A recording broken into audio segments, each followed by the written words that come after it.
Gog and Magog decide they're going to resettle Israel with Jews, you said. And I'm looking at the people in Israel, and you could argue they're plebs, proletariat, they're a lot of them drinking alcohol. It's not as if they're scholars. It's not as if they're intellectuals. And I'm not sure of their loyalty to faith either. So it doesn't really add up. It's such a pious, noble cause to resettle Israel from thousands of years ago. Okay. But what are you resettling it with? Just ordinary, half of them are flying in from America. I mean, they've got no sense of history. Okay. This is a secret now. And we are revealing a secret, huh? It's dangerous stuff now. It's a secret. But it's a secret that the world knows about. That there are Jews who are cousins of the Arabs. They are genetically cousins of the Arabs. You can do a laboratory examination of their genes, their blood and so on, and you'll find the evidence, genetic evidence, that these Jews are cousins of the Arabs. They are Semitic people. And then there are other Jews, and they are, of course, the absolute majority, maybe 9 out of every 10, are Jews who have absolutely no genetic link with the Arabs. They're not an Israelite people at all. Who are these? These are people who converted to Judaism once upon a time. When we do the research, it's dangerous research, of course.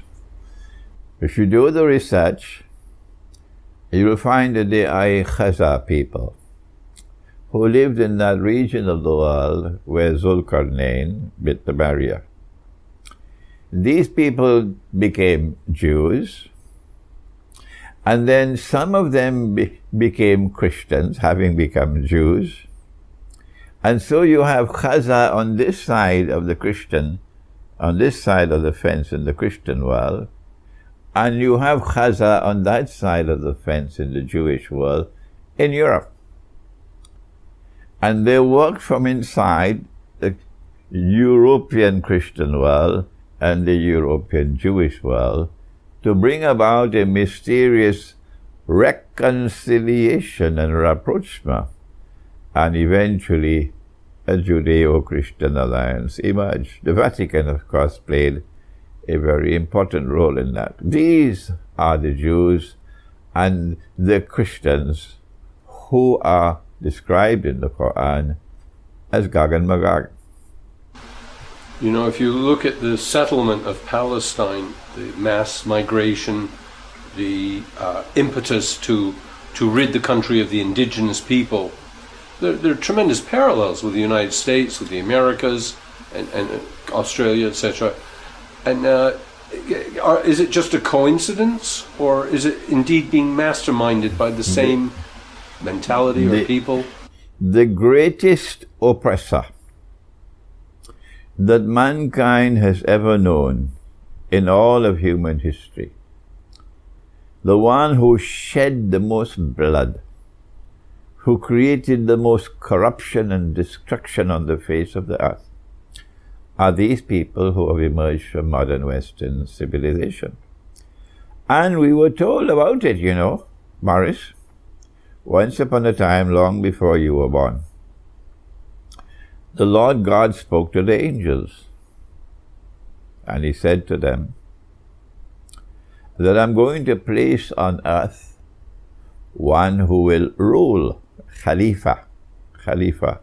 Remember that word, Khalifa. To rule. And the Lord God said to David, Nabi Dawood alayhi salam, David, I am appointing you as Khalifa on earth, and you must rule on the basis of the truth which has come from me. Morris, truth does not come from the New York Times. It doesn't come from the Washington Post. It most certainly doesn't come from CNN. They tell monstrous lies. They don't even have a sense of shame. No. They've lost that now. And you cannot have truth and also lies. They're incompatible with each other. The angel said to the Lord God,